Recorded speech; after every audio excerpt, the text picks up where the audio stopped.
அஸ்ஸலாமு அலைக்கும். நம்முடைய ஆசைகள் அனைத்தையும் கபூலாக்கக்கூடிய ஒற்றை வார்த்தை. இந்த வார்த்தை மந்திரத்தை மட்டும் நம்ம சொன்னோம் அப்படின்னு சொன்னால் நம்ம ஒன்றை கேட்டால் அல்லாஹ் தாலா 100 கொடுப்பான்.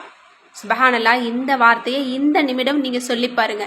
இந்த பதிவை நீங்கள் முழுமையாக கேட்கணும் அப்படின்னு நினச்சிங்க அப்படின்னா ஏரோ மார்க்கில் இருக்கும், டச் பண்ணி பாருங்க.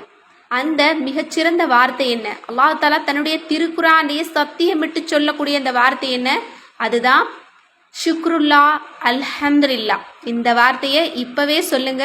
கண்டிப்பாக நீங்கள் கேட்குறத விட அல்லாஹ் சிறந்ததை தருவான். மேலும் இந்த பதிவை பார்த்துட்டு பகிர்ந்தீங்க அப்படின்னா கண்டிப்பாக அல்லாஹ் தாலா உடனே உங்களுடைய ஆசைகளையும் கனவுகளையும் உங்களுக்கு கபூலாக்கி தருவான். அஸ்ஸலாமு அலைக்கும் ரஹ்மத்துல்லாஹி வபரகாத்துஹு.